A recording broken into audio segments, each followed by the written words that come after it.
Hola a todos, hablaremos hoy sobre síndrome pleural. Algunas generalidades. Tienen acá el espacio pleural. Está formado por la pleura parietal que tapiza la pared torácica y también la pleura parietal visceral que tapiza los pulmones. Se genera un espacio conocido como espacio pleural. Aquí hay una cantidad de líquido constante. Vamos a ver. Normalmente se va formando líquido a esta velocidad, 0,2 a 0,4 mililitros por kilo hora. Pero también se va reabsorbiendo constantemente a una velocidad de 0,2 mililitros kilo hora. Por lo tanto, la diferencia entre los dos es el volumen de líquido constante. Es 0,2 cc por kilo. Para una persona de 70 kilos será 14 centímetros cúbicos. Es el volumen constante. Pero ¿para qué sirve? Ustedes saben que esto sirve para evitar que las dos pleuras se friccionen frente a los movimientos respiratorios. Pero también, cuando un paciente retiene líquido, acumula líquido en el parénquima pulmonar, en los alvéolos, cuando hay congestión pulmonar, todo ese líquido tiene que ser drenado. ¿Y hacia dónde va a ser drenado? Hacia el espacio pleural. El espacio pleural también es una zona de drenaje de líquido que se acumule en los pulmones. El síndrome pleural es un gran síndrome que abarca 3 síndromes a su vez. Vamos a ver en esta muestra de una necropsia y lo vamos a correlacionar con la radiografía de tórax. Primero, derrame pleural. El derrame pleural, ¿cómo lo vemos en una radiografía? Paso a describir. Es una radiopacidad homogénea que no tiene broncograma aéreo y que asciende hacia la cara superior, asciende. Da la impresión que el límite superior del derrame sea más alto que la cara lateral, lo cual no es cierto. ¿Qué es lo real? Lo real es que el límite superior del derrame sea igual tanto en la cara anterior, lateral y posterior. Esto de acá es un artificio simplemente radiológico, por mayor proyección de sombra. Esta radiopacidad también borra parte de la silueta cardíaca. Esta es la imagen típica de un derrame pleural. Luego tenemos el neumotórax, aire que ingresa en el espacio pleural.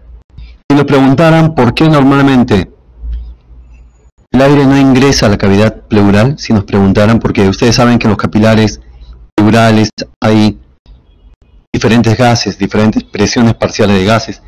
Tienen ahí el vapor de agua, el CO2, el oxígeno, nitrógeno. ¿Por qué no ingresan a la cavidad pleural? ¿Por qué? Porque la presión en la cavidad pleural es mayor que la suma de presiones de los gases de los capilares pleurales. Esa es la respuesta. Todo se ve en una radiografía. En una radiografía veo que no hay trama. Es una zona sin trama vascular, como estamos viendo acá. Una radiolucidez completa, homogénea. Y vean acá el pulmón, se colapsó. Esto es un neumotórax, atención, una emergencia médica. Por último tenemos la fibrosis pleural, también conocida como paquipleuritis. En este caso, graficado de color amarillo, hay un engrosamiento de la pleura. Este engrosamiento va a generar cambios que pueden simular un derrame pleural, como vamos a ver luego. Y voy a tratar de hacer la diferenciación pertinente en el momento que corresponde. La fibrosis pleural es la paquipleuritis. Puede ser por secuela de tuberculosis, puede ser también por exposición a determinados agentes metales, en la llamada neumoconiosis, por ejemplo. No solamente hay fibrosis pulmonar, sino también pleural. Son tres los síndromes pleurales: derrame pleural, neumotórax y fibrosis pleural. ¿Cuál es el más frecuente de todos? Es derrame pleural. Entonces a ese le vamos a meter más punch. ¿Cuál es la definición de derrame pleural? Algunos prefieren llamarle efusión pleural, pero yo lo llamo con el término clásico, que es derrame pleural. Es el aumento de líquido, sí, ese líquido que normalmente está presente y ya hemos repasado para qué sirve. Cuando aumenta el volumen, la cantidad de ese líquido representado aquí, en esta figura por este líquido en movimiento. Y la imagen clásica es la que está abajo, ya hemos descrito. La curva que asciende se llama curva de Damasó. Es una curva radiológica, no es real esa curva. Y si vemos en un gráfico, acá en la parte superior, está el pulmón de color anaranjado.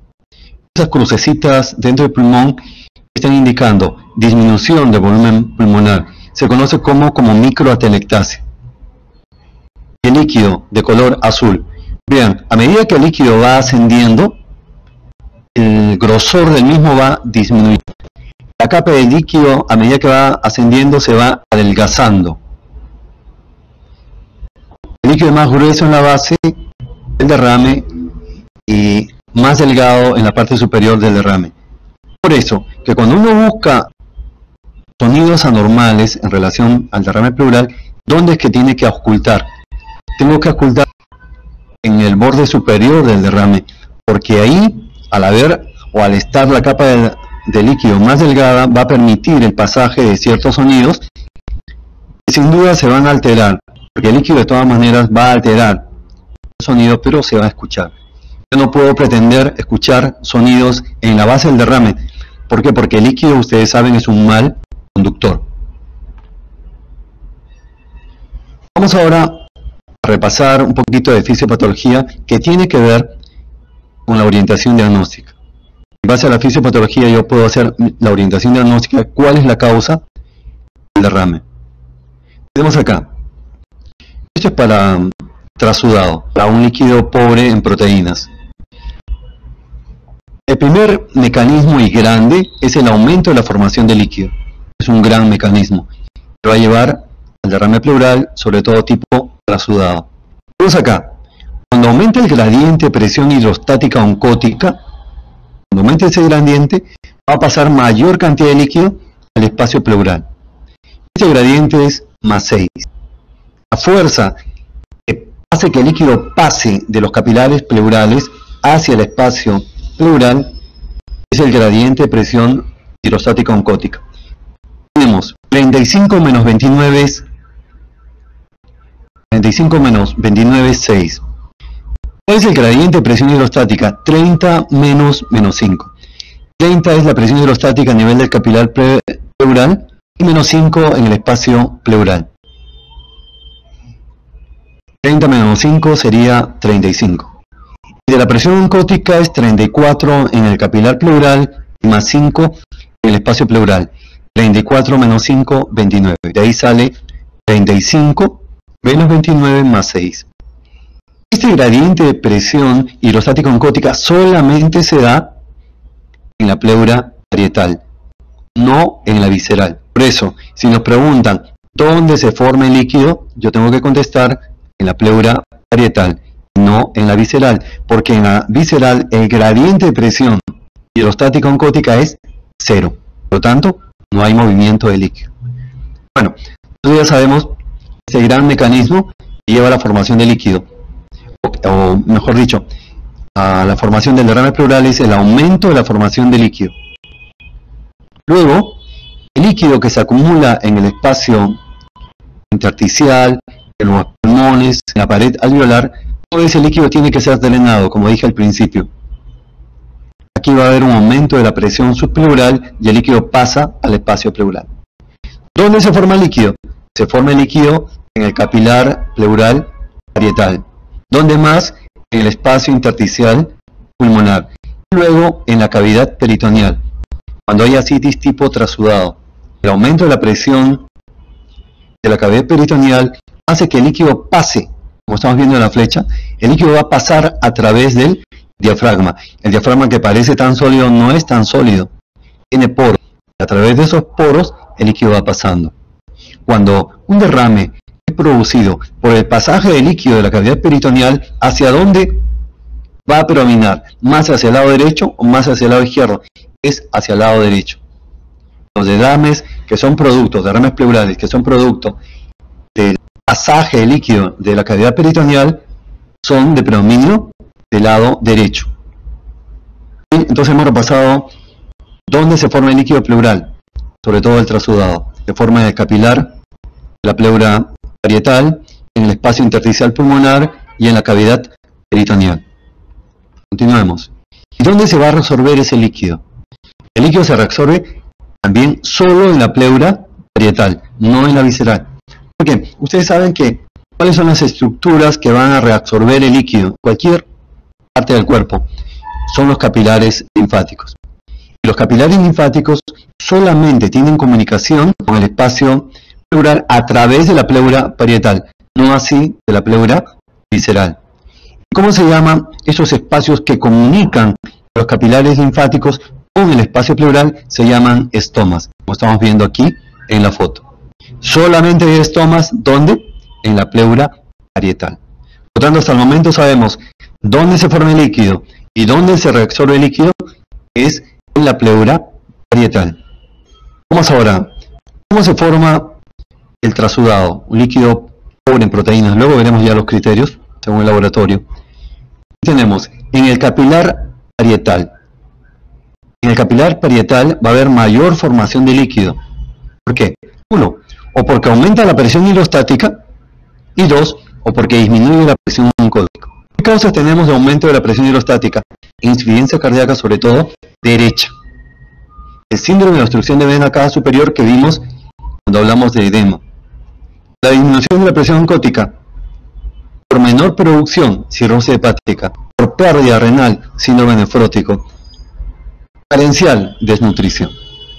Bien, estas son las causas de trasudado que se dan a nivel del capilar pleural. Luego, nos vamos al espacio intersticial pulmonar. Aquí, cuando se acumula líquido, ya lo estoy repitiendo ya 2 veces, cuando se acumula líquido, va a aumentar la presión que está por debajo de la pleura, la presión subpleural. Por ejemplo, insuficiencia cardíaca izquierda, que hay una gran congestión pulmonar, y este aumento de presión hace que el líquido pase. O sea, por gradiente de presión, el líquido va a pasar, va a drenar hacia el espacio pleural. Y por último, cuando hay gran cantidad de líquido en el espacio peritoneal, en la cavidad peritoneal, sobre todo en pacientes con ascitis asociada a cirrosis, una ascitis severa, así atención, el líquido va a pasar, el líquido busca una salida. ¿Y hacia dónde va a ser? Hacia el espacio pleural a través del diafragma. ¿Y dónde va a predominar? Va a predominar en el lado derecho. También, bueno, este debería ser el ejemplo de aumento de la presión en la cavidad peritoneal. Pero no es exactamente ascitis, es un embarazo de un futuro futbolista, al parecer. Vamos con una pregunta para hacer retroalimentación de lo que estamos comentando. El trasudado pleural se produce por... Este tipo de preguntas yo tengo que revisar una por una. Aumento de la presión capilar sistémica. No sé qué les parece. Quisiera que uno de ustedes responda. Yo voy a leer. Repito, el trasudado pleural se produce por aumento de la presión capilar sistémica. ¿Podría ser? Disminución de la presión capilar pulmonar. Aumento de la presión oncótica. Más bien debería ser disminución de la presión oncótica del plasma. Aumento de la presión intrapleural. Debería decirme mejor disminución de la presión intrapleural. Disminución de la presión intrapleural. Ahí está la otra. Caramba. Entonces acá yo tengo una duda. No sé si es la A, aumento de la presión capilar sistémica, o sea la presión hidrostática. La D, aumento de la presión intrapleural, o la E, disminución de la presión intrapleural. ¿Alguno de ustedes quiere contestar esta pregunta? ¿Quiere contestarla? La A, doctor. Aumento de la presión capilar sistémica. Excelente, no hay ninguna duda. No hay ninguna duda. Luego, más adelante, a medida que vamos a ir desarrollando esta charla, que quede pendiente la D y la E. Déjenla pendiente. Pero acá no hay ninguna duda. La A es la respuesta, aumento de la presión hidrostática. Pero todavía cuando hablemos de la telectasia, vamos a tocar la D y la E. Vamos ahora a la formación del exudado. El exudado es un líquido pleural rico en proteínas. Como estamos viendo, esta pelotita de color naranjados representan las proteínas. Y para que se produzca esto, tiene que haber inflamación. ¿Cómo diferenciamos clínicamente un trasudado de un exudado? Es por el dolor pleurítico. ¿Cuál es la pleura que duele? Es la pleura parietal. Un trasudado, ¿está inflamada la pleura parietal? No, solamente en el exudado. Por lo tanto, ¿cuándo vamos a encontrar dolor pleurítico? Solo en el exudado. No debe haber dolor pleurítico en el trasudado. Al haber inflamación, aumenta la permeabilidad, aumenta la vasodilatación de los capilares pleurales y hay mayor pasaje de líquido hacia el espacio pleural, de líquido y también de proteínas. En nuestro medio las causas son infecciosas. Lo más común, lamentablemente, todavía es tuberculosis pleural. En cambio, en otros lares como Estados Unidos o Europa es derrame paranemónico, es el derrame asociado a neumonía aguda. ¿Qué causas no infecciosas tenemos? Sistémicas, enfermedades reumáticas autoinmunes, lupus eritematoso sistémico. Es más, ¿cuál es la complicación respiratoria más frecuente de lupus eritematoso sistémico? Es justo el derrame pleural. Ya hay una laminita para describir cómo es el derrame pleural en LES. Digestivas, ejemplo de cajón, como se dice, pancreatitis aguda. En este caso el derrame es del lado izquierdo. Rotura de esófago. Generalmente se debe a cirugía, procedimientos. Neoplasia maligna pleural.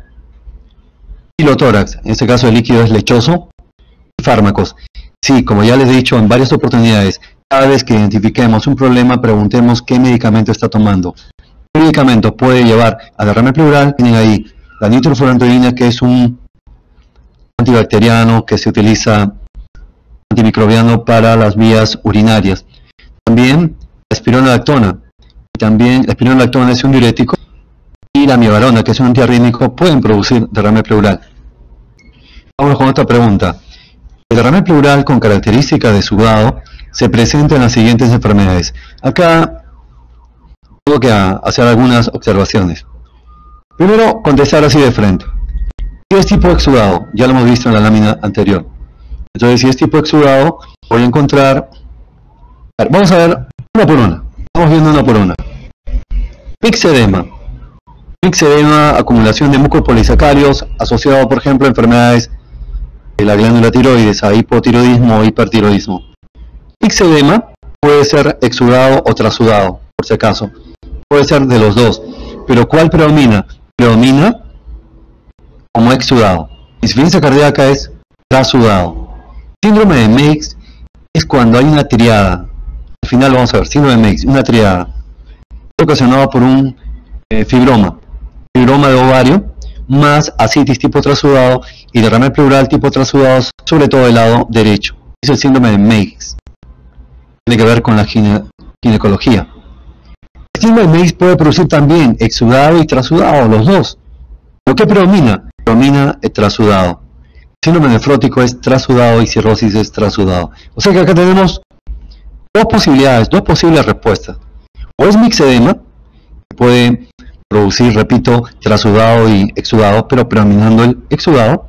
O es síndrome de Meigs, que también produce los dos, trasudado y exudado. Pero según la presentación, según el criterio de frecuencia, la respuesta, ¿cuál es? ¿La A o la C? La respuesta es mixedema. ¿Por qué? Porque con más frecuencia da exudado. Listo, entonces recuerden que hay etiologías que pueden producir de los dos, trasudado y exudado, pero hay que tener presente cuál es el que predomina para poder contestar preguntas como esta. Vamos ahora a la clínica. Hay tres síntomas que son característicos de derrame pleural. Son el dolor pleurítico, disnea y tos seca. Dolor pleurítico, disnea y tos seca. Primero veamos el dolor de derrame pleural y luego otras causas que podrían confundirse con dolor pleurítico. El derrame pleural, cuando es exudado, y enfatizo eso, subrayo eso, cuando es exudado, va a ocasionar dolor torácico pleurítico. Acá por inflamación de la pleura parietal. Inicio insidioso. Se localiza, en algunos libros ustedes van a encontrar que se localiza el dolor típico lateral de punta de costado, pero no necesariamente es cierto. Duele donde está inflamada la pleura, sea la cara anterior, lateral o posterior, ahí duele, donde está inflamada la pleura. Hecha la aclaración. Y se va a irradiar. ¿A dónde se irradia? Al abdomen. se irradia a la pared abdominal. Esto lo vamos a hacer en una lámina, pero ¿por qué? Porque la pleura parietal está inervada por los intercostales. Y los intercostales se desplazan a través de la pared abdominal. Algunas veces el paciente llega por dolor en hipocondrio derecho y podríamos pensar que se trata de litiasis vesicular. Al pedir la ecografía descubrimos que no tiene piedras en la vesícula y lo que tiene más bien es líquido en el lado derecho. Entonces hay que hacer una buena anamnesis para que no sucedan este tipo de equivocaciones. El dolor es típico tipo punzada, aumenta con la inspiración profunda, eso también es bastante relevante, específico. Una característica de lo que está de amarillo, importante del dolor pleurítico. Aumenta con la inspiración profunda, con la tos, con los estornudos, con el esfuerzo. Y se acompaña de disnea y tos seca. Y etiologías pueden confundirse con dolor pleurítico. Es el síndrome de Tipse, no sé si han escuchado, síndrome de Tipse, que es por costocondritis. El paciente llega porque le duele el pecho o en la región paraesternal, dolor tipo punzada, y que aumenta con la inspiración, con la tos, con el estornudo. O sea, tiene características de dolor pleurítico, pero no tiene disnea, no tiene tos. Cuando tú examinas no tiene ningún signo de derrame pleural, pero ¿qué sugirió? O sea, mediante la sintomatología fue sugerente de dolor pleurítico, pero con el examen físico y con la anamnesis tú dices no. Y otra cosita más, que tú le buscas puntos dolorosos al presionar la región paraesternal y vas a ver que al ir presionando con el pulgar va a saltar de dolor. Eso es típico de costocondritis, dolor localizado. Otra sería el TEP, tromboembolismo pulmonar, con dolor torácico, solo que el TEP inicia bruscamente. Pacientes postrados inicia bruscamente, se acompaña de disnea, también de inicio brusco, y no tiene la clínica de derrame pleural. Yo creo que no hay ninguna duda de cómo reconocer el dolor pleurítico. Una cosita, cuando la etiología es cáncer de pleura, el dolor ya no es tipo punzada, sino es tipo opresivo. Es un alcance que les doy. Acá explicamos el dolor pleurítico. Explicábamos por qué el dolor se irradia al abdomen. Porque la pleura parietal está inervada por los nervios intercostales que se desplazan por la pared abdominal. Luego, hay un signo característico del paciente que tiene compromiso diafragmático. Es que el dolor pleurítico se irradia al hombro. ¿Por qué es que se irradia al hombro? Cuando es la pleura diafragmática la que está inflamada. Es porque recibe fibras del plexo braquial. Y ahí es C3, C4, C5. Recuerden esto. Si el dolor pleurítico se irradia al hombro, que hay que plantear que es la pleura diafragmática la que está inflamada. Vamos ahora al examen físico. Inspección. Observo un abovedamiento que puede ser difuso, en derrame masivo, o abovedamiento parcial, un derrame que puede estar en la mitad o un tercio del hemitórax. Y desde luego que disminuye la amplitud, se expande menos el hemitórax. Cuando voy a la palpación, también la plexación va a estar disminuida y las vibraciones vocales van a estar disminuidas o abolidas, dado que el líquido es un mal conductor. Luego va a haber matidez desplazable, generalmente, aunque también podría estar, podremos encontrar matidez no desplazable, esto lo vamos a ver en la siguiente lámina. Corresponde a un derrame enquistado masivo que hablamos el día del seminario. El derrame enquistado puede ser dado por cáncer o por empiema en evolutivo. Hasta acá, hasta esta parte yo preguntaría, repito, en la inspección aumento de volumen del pulmón, que se conoce como abovedamiento unilateral generalmente, y disminución de la amplitud. En la palpación, disminución de la amplexación, abolición o disminución de las vibraciones vocales. En la percusión, matidez, generalmente desplazable. Si no es desplazable porque el derrame está enquistado y nos orienta a determinadas etiologías. Bueno, habiendo llegado a esta parte del camino, yo preguntaría, ¿Cuál crees que es el signo más temprano de derrame pleural? Que hemos hablado, ¿quién es el mejor médico o quién pretende estar entre los mejores médicos, suena mejor esto? Los que están preparados para hacer diagnósticos más tempranos. Y eso lleva a un manejo precoz y mejor el pronóstico del paciente. Entonces les pregunto, ¿cuál es el signo que les parece más temprano de todos los que yo he mencionado? He mencionado disminución de la amplitud, de la amplexación, disminución de las vibraciones vocales o abolición, matidez, desplazable, matidez no desplazable. ¿Quién quiere contestar? ¿Cuál es el signo más precoz de derrame pleural? Bueno, entonces yo les digo, lo más precoz no es la matidez, lo más precoz es la disminución de las vibraciones vocales. Que tengan presente, aún así no haya matidez, ya las vibraciones vocales están disminuidas. Hay que tener en cuenta también el peso del paciente, sobre todo en sexo femenino, cuando hay acumulación de grasa, de panículo adiposo, puede sugerir matidez en el tercio inferior de ambos hemitórax. Al percutir parece matidez, pero estamos percutiendo panículo adiposo. Es por eso que tenemos que buscar las vibraciones vocales que no van a estar tan alteradas por el panículo adiposo y menos el murmullo vesicular. Vamos ahora a ver cómo yo puedo reconocer que mi paciente tiene matidez desplazable. Nos vamos a ayudar de esta copa de vino. El paciente está sentado, número 1. Así que yo voy a empezar a percutir de arriba hacia abajo. El tercer espacio intercostal empiezo a percutir en cada espacio intercostal hasta que aparezca la matidez. En este caso representado por las bolitas de color azul. Y marco. Pongo una marca. Así como en la copa de vino, una marca. Sería el borde superior, el líquido, el borde superior del derrame. A continuación, invito al paciente a echarse. El paciente se echa y voy a nuevamente a percutir y ver dónde está la matidez hepática, la matidez del derrame. Empiezo a percutir y ¿qué veo? Esta es la línea que he marcado, la línea de colores es la línea que he marcado, pero al percutir veo que la matidez ha descendido y vuelvo a marcar ahora con una línea discontinua de color rojo. Si vemos en la copa de vino, ¿por qué es que desciende el límite superior? Es por la posición del paciente.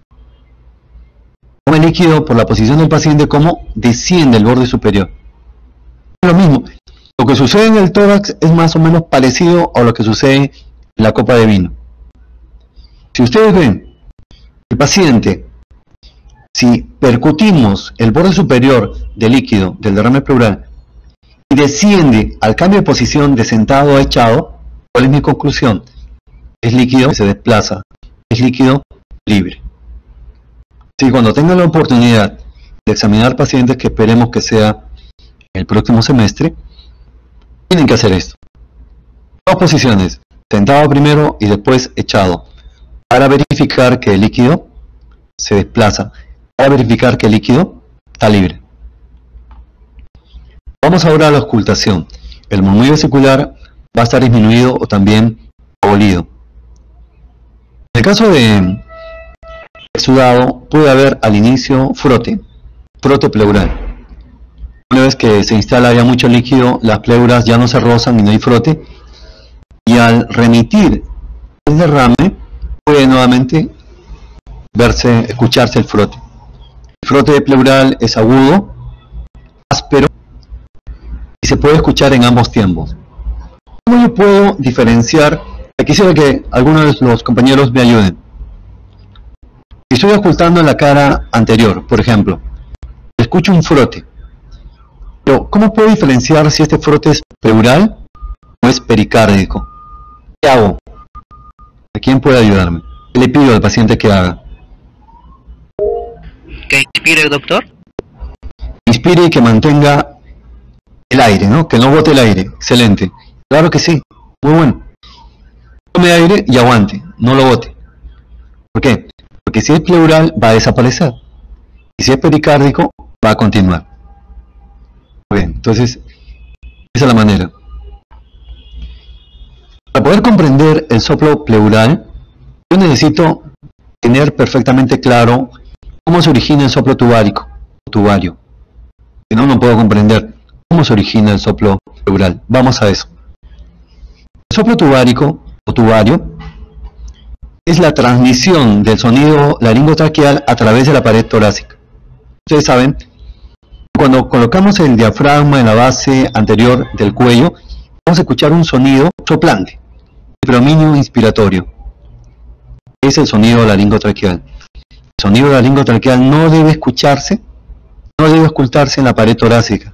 Eso es lo normal. Si yo lo oculto, es anormal. Si yo lo oculto, ese es el soplo tubárico. ¿Qué es el soplo tubario? Es la transmisión del sonido laringotraqueal a través de la pared torácica, la presencia de una condensación que ustedes saben que actúa como un sólido, transmite bien el sonido. Bien, es el soplo tubario, que sabemos que se presenta en 100 pacientes con neumonía, en 10 o 20. O sea, no es frecuente ocultar este soplo tubario, hay que tener suerte.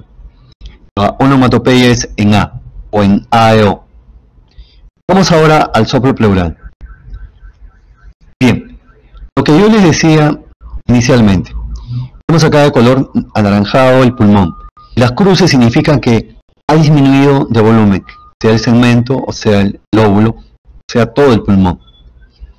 Esta disminución de volumen del pulmón se conoce como microatelectasia. Y esta microatelectasia actúa como una condensación. Remedia una condensación. La condensación es la que transmite el sonido laringotraqueal. Acá lo mismo. Esta microatelectasia que actúa como una pseudocondensación va a transmitir el sonido laringotraqueal, generando ¿qué? Un soplo tubario. Miren, como en el derrame pleural se genera también un soplo tubario. Solo que, también dijimos de color azul, el líquido a medida que va ascendiendo va adelgazando su capa. Y solamente voy a poder ocultar sonidos en el borde superior del derrame. ¿Por qué? Porque la capa de líquido es delgada. Siguiendo con la idea. Si la microatelectasia transmite el sonido laringotraqueal, o sea el soplo tubario, este soplo tubario yo lo puedo escuchar pero solo en el borde del derrame, porque la capa de líquido es delgada. Pero no lo voy a escuchar como un soplo tubario, porque el líquido de todas maneras lo va a deformar. Permite que pase, pero lo deforma. Así que vemos que el soplo tubario, que es en A, predominio inspiratorio, se convierte en un soplo de predominio inspiratorio y en E. Listo, explicado el soplo pleural. Soplo expiratorio en E. ¿Cómo se origina el soplo pleural? Se origina por un soplo tubario modificado. Yo le llamo al soplo tubario el padre de todos los soplos. Porque un soplo tubario modificado por la resonancia de una caverna, un soplo cavitario. Un soplo tubario deformado al pasar por una capa delgada de líquido, es soplo pleural. Listo, no se olviden. El soplo tubario es el padre de todos los soplos. Eso no está en ningún libro, lo acabo de inventar. Sigamos. Aquí en la ocultación de la voz, el líquido va a deformar la voz ocultada. El 33 clásico se convierte en un 33 nasal, 33 como voz de cabra, tembloroso. También, este es un dato que también hay que tomarlo en cuenta, la pectoriloquia áfona. Cuando el paciente cuchichea la palabra 33, susurra 33, se escucha nítidamente. Esto va a suceder también en condensación cuando es temprana, en este caso. Síndrome de condensación, al inicio puede haber pectoriloquia áfona, luego ya hay pectoriloquia propiamente dicha. Pero ¿cómo vamos a utilizar este dato? Les digo, si yo tengo un paciente con fibrosis pulmonar, le dije al inicio que remedia el derrame pleural, la fibrosis pleural, ¿cómo puedo saber si la disminución de la vibración vocal y la percusión matidez, si es por derrame pleural o es solo por fibrosis de la pleura? ¿Cómo puedo diferenciar? Eso, buscando pectoriloquia áfona. Si tú encuentras pectoriloquia áfona, ni hablar, hay líquido. No hay pectoriloquia áfona, muy probablemente no haya líquido. Tampoco olvidemos de palpar la tráquea, porque saben que el derrame pleural desplaza la tráquea y el mediastino hacia el lado contralateral. La tráquea va a estar desplazada y también los focos cardíacos van a estar desplazados si el derrame es de tamaño importante. Acá tenemos un resumen de todo lo que hemos estado hablando. Inspección, derrame pleural. Voy a encontrar ahogadamiento del mitórax con disminución de la amplitud. En la palpación, disminución de la amplexación y disminución o abolición de las vibraciones vocales. Recordando que la disminución de las vibraciones vocales es el signo más precoz. En la percusión vamos a tener matidez y ya sabemos que generalmente debe estar el líquido libre. Generalmente debe haber matidez desplazable y para eso hay que percutir en dos posiciones, primero sentado y después echado. El murmullo circular va a estar disminuido o abolido. Vamos a encontrar el soplo pleural en E, pectoriloquia áfona al inicio y eufonía. Les doy otro dato. A veces puede ser que al inicio no estemos escuchando propiamente dicho un soplo. Podría ser. Yo no escucho el soplo pleural al inicio, porque ustedes saben que el soplo pleural es de predominio respiratorio. Pero puede ser que escuchen tempranamente, cuando recién se está instalando el derrame, una respiración soplante. ¿Qué es respiración soplante? Ustedes saben que las características normales del murmullo vesicular es que tiene tono agudo, el timbre suave como brisa marina. Tono agudo y timbre suave como brisa marina. La respiración soplante es un murmullo vesicular de un tono más agudo del normal, más soplante. Y soplante, porque normal es como brisa marina. Es más agudo y soplante. Esa es la respiración soplante. ¿Cuándo vamos a encontrar respiración soplante? En derrame pleural, al inicio. O sea, yo puedo decir que la respiración soplante precede al soplo pleural. Tengan en cuenta eso. La respiración soplante va a preceder la aparición del soplo pleural. Como le dije en un momento determinado, yo no puedo tener conclusiones certeras de mi examen de tórax si es que no tengo una placa de tórax. ¿Cuál es la quinta etapa del examen de tórax? Es la interpretación de la radiografía simple de tórax. Así que vamos con el estudio radiológico. Aquí tenemos una secuencia del derrame pleural a medida que va aumentando de volumen. Vamos acá al clásico. La tercera radiografía. Una radiopacidad homogénea sin broncograma aéreo que borra parte de la silueta cardíaca al borde derecho y que asciende hacia la cara lateral, lo que se conoce como curva de Damasó. Requiere por lo menos 1 litro para que se vea de esta manera. Es el derrame pleural típico y que desplaza la tráquea del mediastino hacia el lado contralateral. Será masivo, la siguiente, cuando hay una radiopacidad homogénea que borra todo el campo pulmonar, en este caso derecho, y que desplaza bastante la tráquea y el mediastino hacia el lado contralateral. Es el derrame masivo. ¿Qué causas tenemos de derrame masivo? Pocas. Tuberculosis, insuficiencia cardíaca y cáncer. No hay muchas causas de derrame masivo. Tuberculosis, insuficiencia cardíaca y cáncer pulmonar pleural. Una cosita, en el derrame masivo no esperen encontrar ecofonía. En el derrame masivo no esperen encontrar, les puedo hacer un caso clínico con eso, ecofonía y soplo pleural. ¿Por qué? Porque ¿qué dijimos? Para poder ocultar o escuchar la ecofonía o el soplo pleural, ¿qué necesito? Que la capa de líquido sea delgada. Pero si el derrame es masivo, en todo el trayecto del espacio pleural la capa de líquido es gruesa, así que no esperen escuchar sonidos. Y tampoco matidez desplazable. Vamos hacia abajo, o sea, me refiero a menor cantidad de líquido.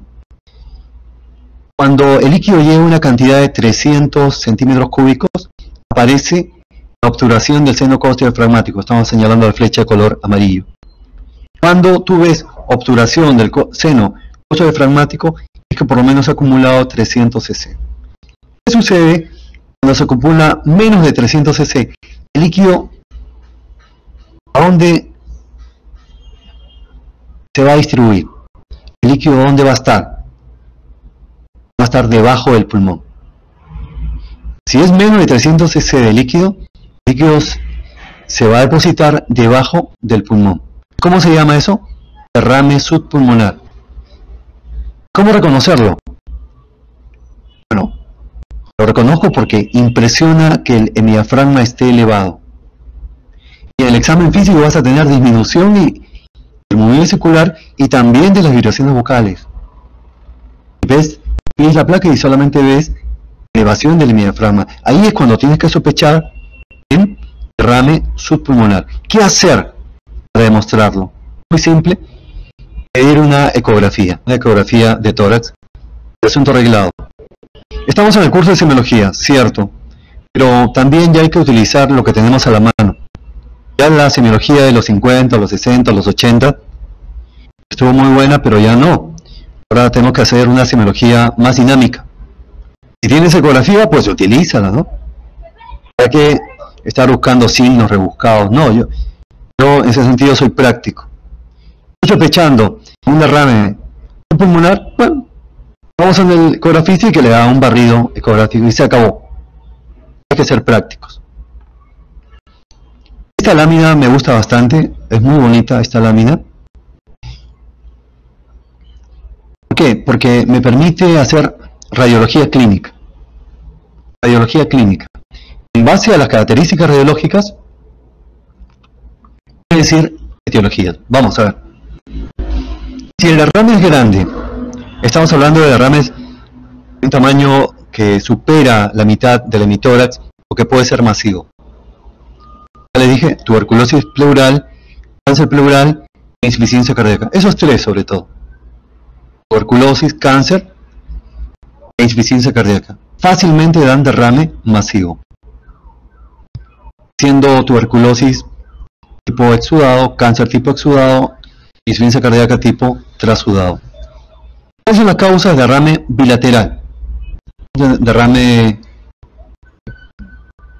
bilateral pequeño es LES. Lupus eritematoso sistémico produce derrame bilateral pequeño recurrente y tipo hemático.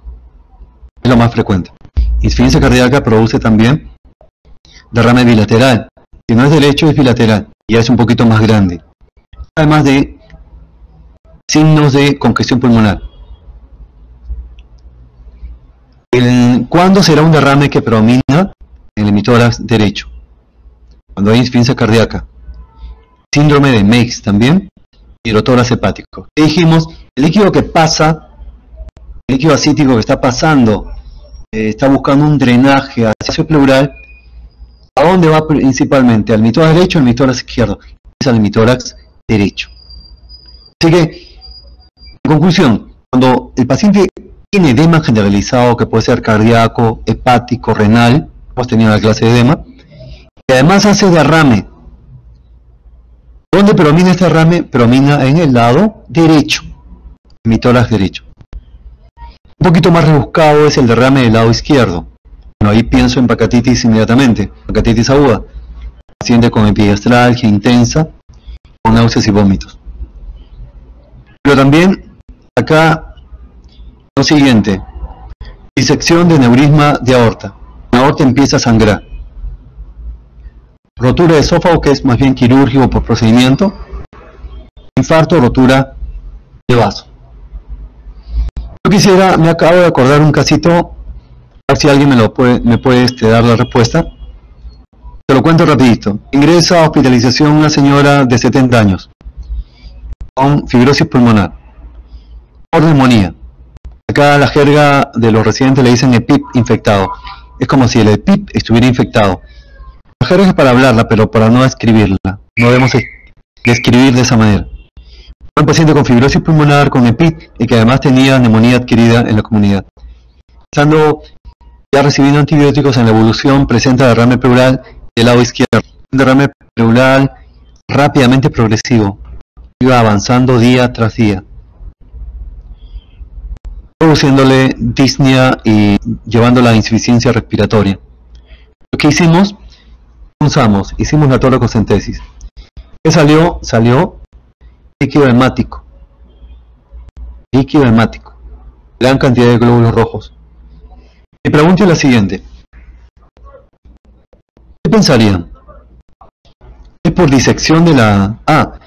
en el frasquito la sangre no coaguló. La sangre permaneció tal cual. O sea, el líquido tal cual, no coaguló. ¿Hubieran pensado que era una disección de aneurisma de la aorta? O un tromboembolismo pulmonar. De un líquido que no coagula. Bueno, vamos a ir, cuando lleguemos a la lámina correspondiente le voy a preguntar otra vez.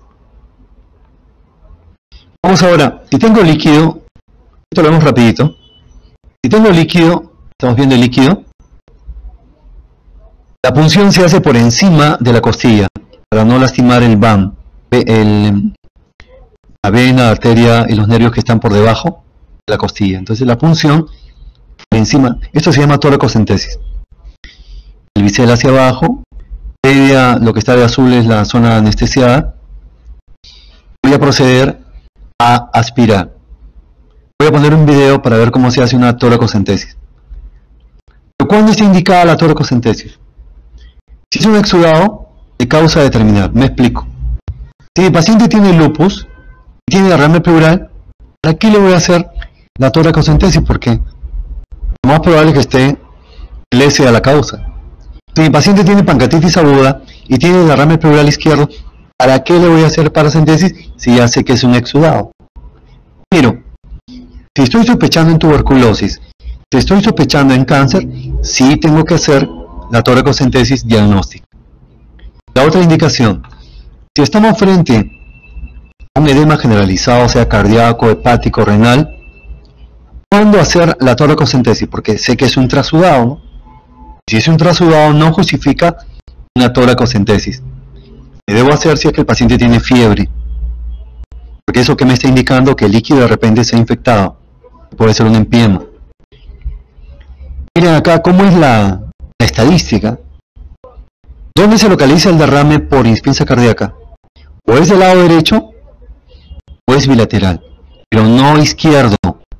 Y tal es así, que te dice la recomendación. Si el derrame, un paciente con insuficiencia cardíaca izquierda, insuficiencia cardíaca, por ejemplo, o con ERC, es unilateral izquierdo, púnsalo. Púnsalo porque no es lo frecuente. Lo frecuente es que el derrame sea del lado derecho. Si le das diurético, furosemida, durante 3 días, disminuye el edema de los pies de piernas, pero no disminuye el derrame, quiere decir que es exudado. El trasudado solamente responde a diuréticos, solo el trasudado. El exudado no disminuye con diuréticos.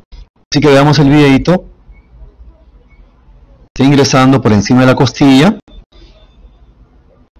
Vean que la bránula está conectada a una llave de triple vía y de ahí va la jeringa. Está aspirando un líquido, justo como el que le comentaba de la paciente, hemático. Luego veremos qué causas puede tener un líquido hemático. Cierran la llave para que no ingrese aire a la cavidad pleural y siguen drenando esa mano. Están tomando muestras para una toracocentesis diagnóstica,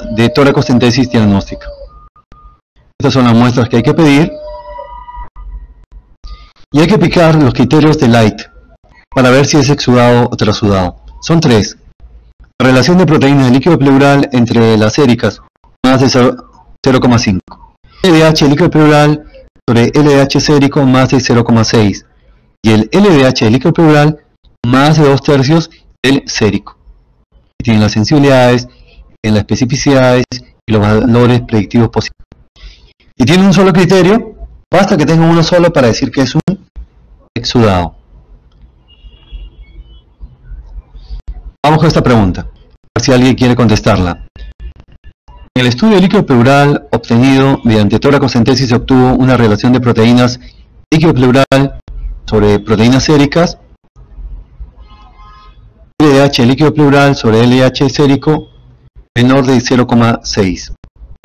Estos hallazgos orientan al diagnóstico de... ¿Qué les parece? ¿Quién quiere contestar? ¿Exudado o trasudado? A ver. ¿Sudado, doctor? Muy bien, claro que sí. Entonces, esa pregunta de dos tiempos. Primero, en el enunciado tengo que, si conozco los criterios de Light, llego a la conclusión que es un trasudado.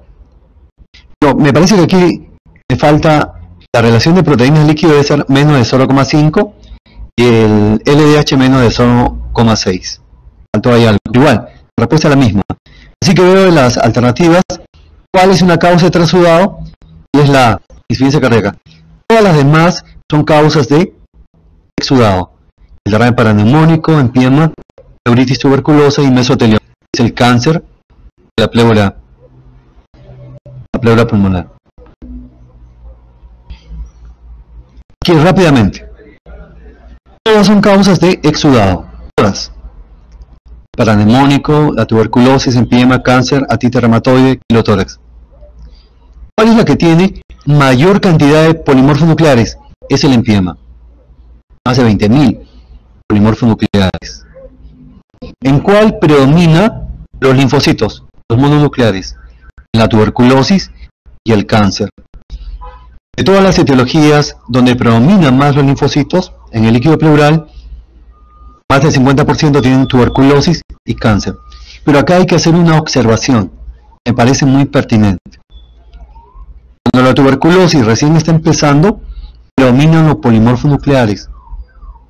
No los confunda. Al inicio en la tuberculosis, ¿qué célula predomina? Polimorfos nucleares. En la artritis reumatoide, esta enfermedad reumática autoinmune, al inicio, ¿qué predominan? También los polimorfos nucleares. Curiosamente, en AR, es una enfermedad donde el género que predomina es el femenino, mujeres mayores de 40 años. Pero los que tienen más derrame pleural son los varones con artritis reumatoide.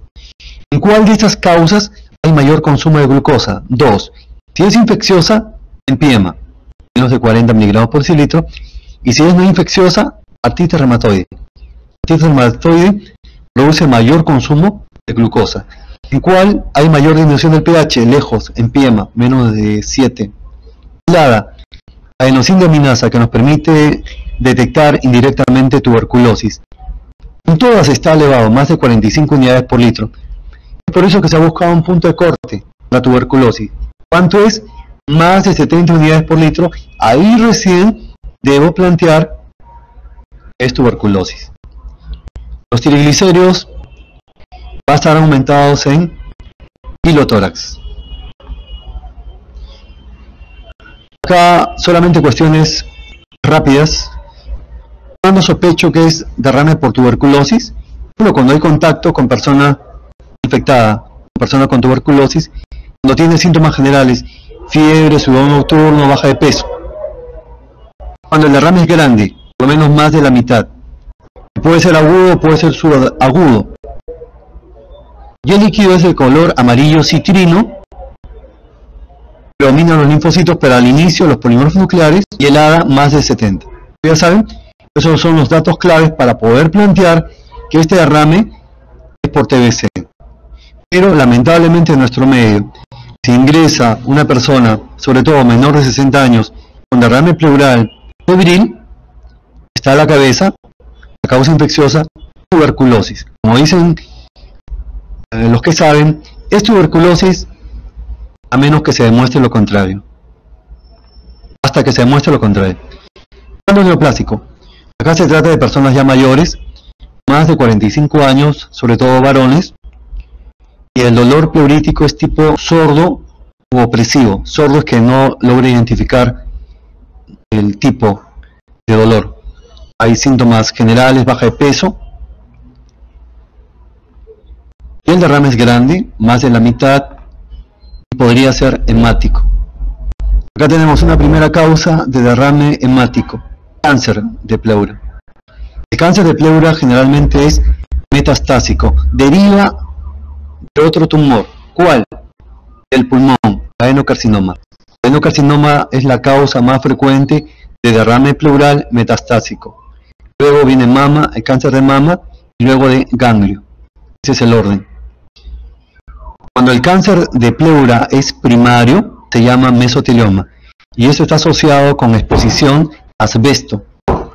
Más de 10 años de exposición de asbesto. ¿Dónde está el asbesto? El asbesto está en la industria de calaminas, en la industria de accesorios para el baño, para el water. Es justo lo que le decía, derrame neoplásico. Generalmente es metastásico. Primero cáncer de pulmón, adenocarcinoma, luego de mama y después de ganglio, linfoma. Vamos con este caso clínico rápidamente. Es varón, mayor de 45 años, tiene factores de riesgo para cáncer de pleura y pulmón, porque es fumador o ha sido fumador, pesaba más de 20 cigarrillos por día y trabaja en fábrica de tubos de fibrocemento donde hay asbesto. ¿Cuál es la clínica? La clínica de compromiso pleural. Tiene disnea, dolor torácico, tos seca y la pérdida de peso, 6 kilos en 2 meses. Está yendo a un síndrome consuntivo. Luego, también tiene incurtación yugular bilateral. Pero no es un paciente que tenga insuficiencia cardíaca, pero tiene incurtación yugular bilateral, un derrame grande del lado derecho, se confirma con la placa de tórax y con la tomografía, y también derrame pericárdico. La evolución fue fatal, falleció el paciente. Es un paciente entonces que ha desarrollado un cáncer de pleura, primario, puede ser por la exposición a asbesto. Y miren acá un dato que es necesario explicar. ¿Por qué la incrustación yugular sin tener insuficiencia cardíaca? Es por obstrucción de la vena cava superior de manera bilateral. Miren, cuando ustedes ven a un paciente que tiene carcinomatosis y las metástasis han llegado a pericardio, derrame pericárdico metastásico, significa que ya todo el cuerpo está tomado. Lo último, o la última zona a donde llega la metástasis, es el pericardio. Así que marcamos la respuesta, es mesotelioma pleural. Ya dije, es un derrame, bueno, en principio es una mujer joven, vemos que ahí tiene el famoso rash malar, una sensibilidad del 40-60% y tiene poliartritis crónica. 4 más articulaciones, más de 6 semanas, con compromiso cutáneo. El derrame pleural es bilateral, pequeño, recurrente, y puede ser hemático. Pero tenemos una segunda causa de derrame hemático. La primera, ¿cuál es? Cáncer de pleura. La segunda, causa autoinmune, lupus eritematoso sistémico. Y justo llegamos, acá voy a volver a repetir el caso clínico que le dije, y estoy seguro que aquí sí dan la respuesta. ¿Cuáles son las causas? En principio, ¿cómo sé que este derrame es verdaderamente hemático y no es traumático? Es porque la sangre o el líquido no coagula. El líquido coagula porque ha sido traumático. Causas: cáncer de pleura, tromboembolismo pulmonar, coagulopatías, causa autoinmune. Entonces yo creo que alguien ya puede contestar de la paciente de 70 y tantos años, con EPIT, con neumonía, que hace derrame pleural aparentemente paraneumónico y que tiene una progresión bastante rápida, es rápidamente progresivo y es hemático. Es hemático. Yo tengo dos posibilidades: pues tromboembolismo pulmonar, pues un neurisma disecante de aorta torácica, porque es del lado izquierdo, y el líquido no coagula en el frasquito. ¿Qué les parece? Ahora sí, ¿quién me puede contestar? ¿Les parece TEP o disección de aorta torácica? Recuerda que el líquido no coagula, el líquido no está coagulando. ¿Coagulopatía? No, entre las dos. O sin tromboembolismo pulmonar o la disección, o sea, que la aorta esté sangrando hacia la cavidad pleural. Si la aorta está sangrando, el líquido coagula, la sangre coagula, el líquido pleural.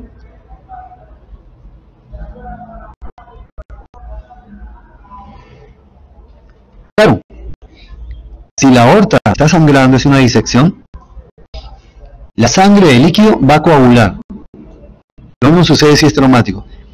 Pero si es un cáncer, si es un tromboembolismo pulmonar, una coagulopatía autoinmune, no coagula. En este caso, la paciente no coagulaba, entonces la respuesta es justo lo que ustedes han mencionado, corrección. Sí, estoy de acuerdo con ustedes. Una compañera dijo tromboembolismo pulmonar, compañero también, sí, esa es la respuesta. El paciente hizo un TEP masivo y no fue una disección aórtica porque la sangre no coagulaba. El paciente se perdió porque TEP es una emergencia médica, quirúrgica, es complicado. Se fue la paciente. Vamos con estas últimas láminas. Es un varón de 65 años, fumador, pesado. Porque esta ya lo hemos visto. Bueno, se continúa. Disnea progresiva, pérdida de 6 kilos en el examen parecida a una que hemos visto. El examen de aparato respiratorio, abolición de las vibraciones vocales y murmullo en todo. Es un derrame masivo. Un derrame masivo en mi tórax derecho. ¿Qué causas tenemos de derrame masivo?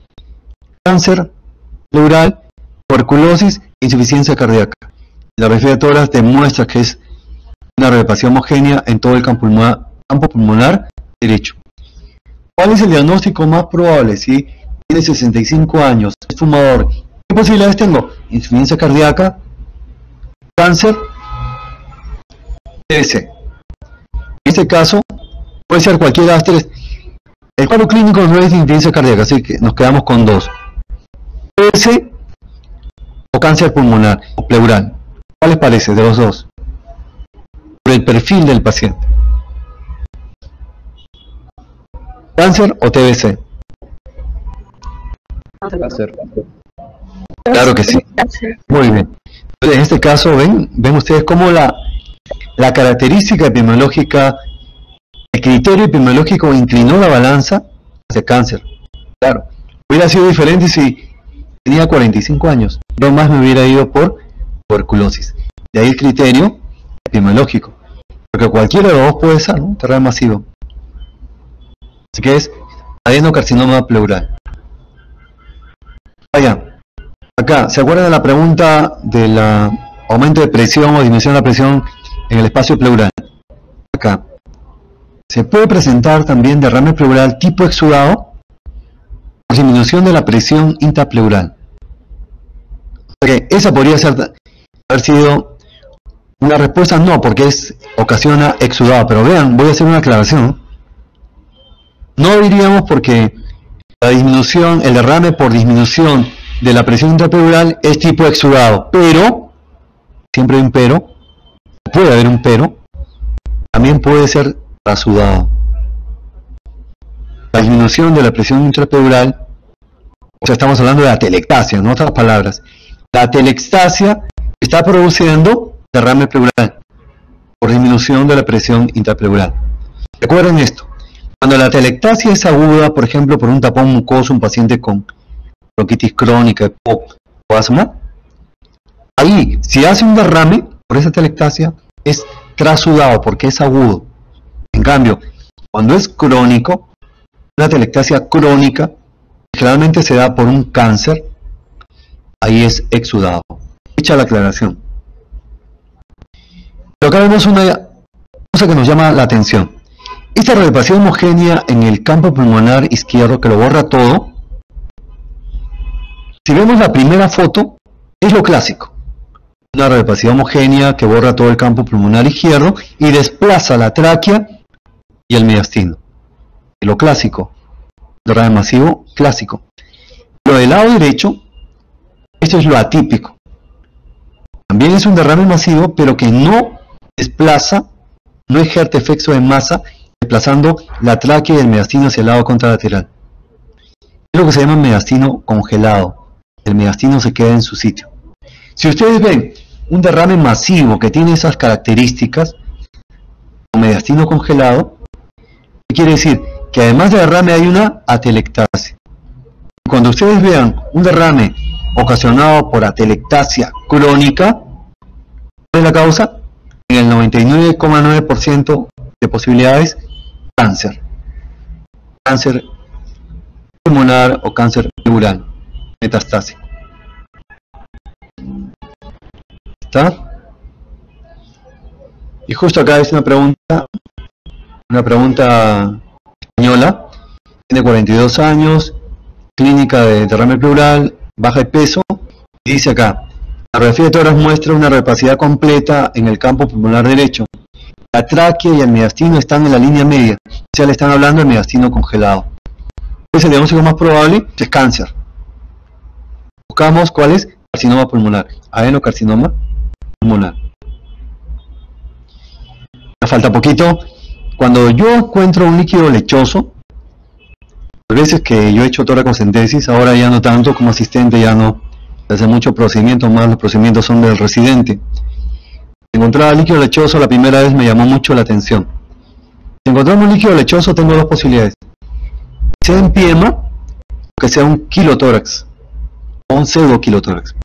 Para poder diferenciar, llevo al laboratorio y pido que centrifuguen la muestra, este líquido lechoso. Si luego de centrifugar el sobrenadante es transparente, lo más probable es que sea empiema, que es un líquido infectado. Si es el líquido con consumo de glucosa, con un pH menor de 7, más de 20.000 polimorfos nucleares, ese líquido. Pero si luego de centrifugar el líquido, el sobrenadante sigue siendo lechoso, tengo dos posibilidades. O es quilotórax o es un pseudoquilotórax. En ambos el colesterol en la muestra de líquido, el colesterol en el líquido pleural es más de 60 miligramos. ¿Cómo diferencio quilotórax de pseudoquilotórax? Diferencio por los triglicéridos. Solamente van a estar aumentados en quilotórax. Quilotórax se da por ruptura del conducto torácico o por cáncer, por linfoma mediastinal, quilotórax. El pseudoquilotórax se da por aumento exagerado de linfocitos en el líquido pleural. Esto puede ser por cáncer, por tuberculosis. Son dos buenos ejemplos de pseudoquilotórax. Acá tenemos que quilotórax, los triglicéridos van a ser mayor de 110 miligramos por decilitro. La manera de diferenciar de pseudoquilotórax. Quilotórax se da por ruptura del conducto torácico. Y luego los tumores mediastinales, linfoma mediastinal.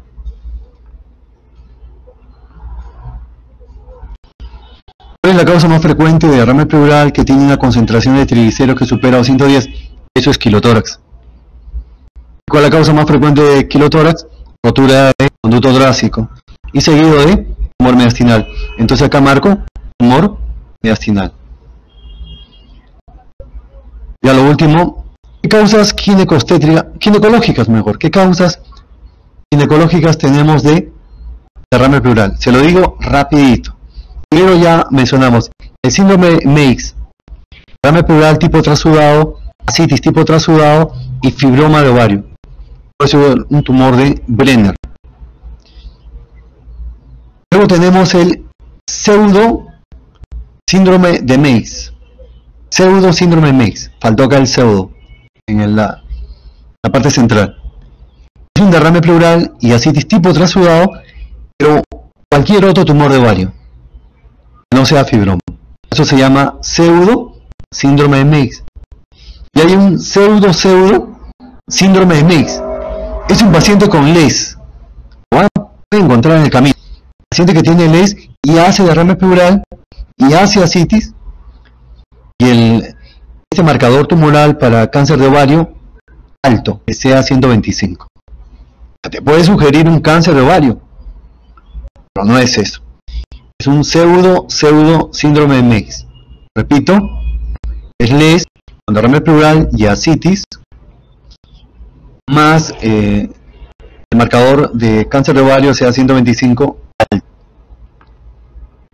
¿Qué causas digestivas tenemos de derrame pleural? Hidrotórax hepático, que hemos dicho que el líquido pasa de la cavidad peritoneal, pasa a la cavidad pleural del lado derecho. Esto se da 85% de casos en el lado derecho. El absceso hepático endógeno puede ser por gram negativos anaerobios. Se inflama el diafragma, aumenta la permeabilidad de los capilares. Perforación esofágica por endoscopías, cuando se coloca una sonda de doble balón cuando hay sangrado por varices esofágicas. La pancreatitis, esto de lesno va. Pancreatitis aguda se da en el tórax izquierdo. Es por inflamación de la pleura.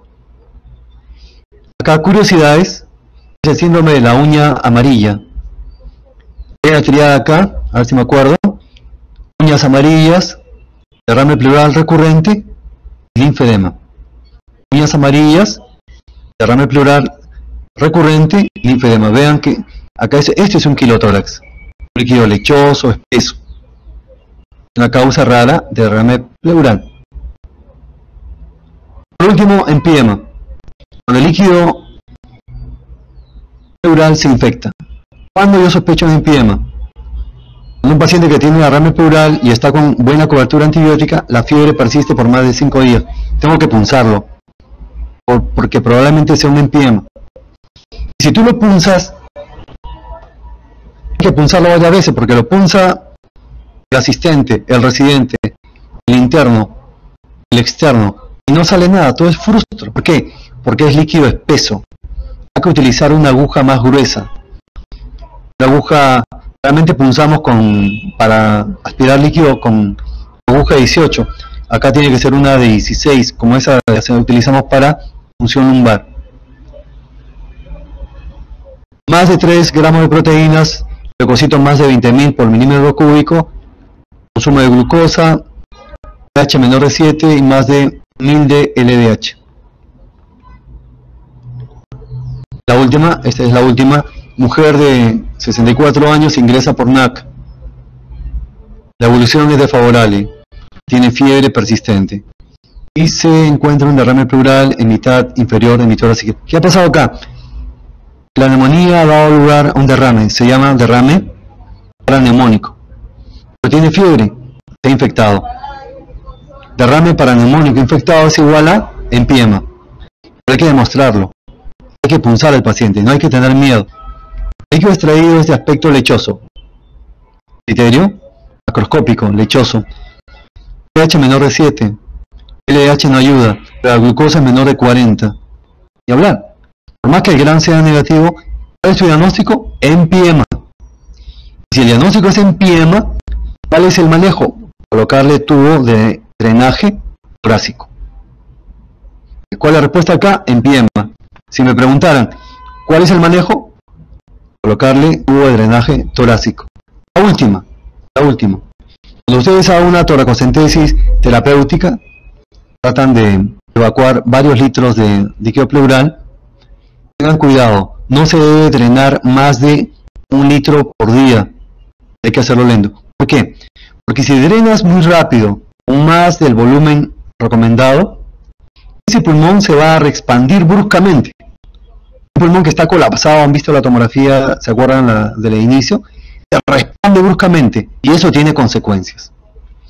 Al expandirse bruscamente genera un edema agudo pulmonar. Miren, ¿puede haber un edema agudo pulmonar? Claro que sí. ¿Cuál es la causa? La reexpansión de un tórax que está colapsado por la gran cantidad de líquido. ¿Qué presentará? El paciente presentará disnea y dolor torácico bruscamente y hemoptisis. ¿Lo hemos visto? Yo sí lo he visto. Eso se llama mala praxis. Entonces ya desde ahora, desde epidemiología, hay que tener presente que no se debe drenar más de 1 litro por día y hay que hacerlo lentamente. Por último, tampoco tengan la expectativa, si un paciente que tiene derrame masivo hay que drenar varios litros para que pueda mejorar la hipoxemia, tampoco es cierto. ¿Por qué? ¿Cuáles son las causas más frecuentes de derrame masivo? Son insuficiencia cardíaca, tuberculosis y cáncer. No basta con drenar líquido. Si es insuficiencia cardíaca también hay congestión pulmonar, entonces hay que darle diurético. No es suficiente con drenar líquido. Si es tuberculosis y cáncer, tampoco es suficiente con drenar líquido. ¿Por qué? Porque lo más probable y lo más frecuente es que en derrame masivo, la tuberculosis pleural tenga ya compromiso parenquimal. Y el cáncer, obviamente, el cáncer de pleura, generalmente metastásico y hay compromiso pleural, hay una masa tumoral pulmonar, como es el adenocarcinoma. Bien, Si hemos quedado, nos hemos pasado lejos del tiempo, pero es un tema que tiene varios brazos y era necesario. Espero que haya sido de utilidad. Sean felices.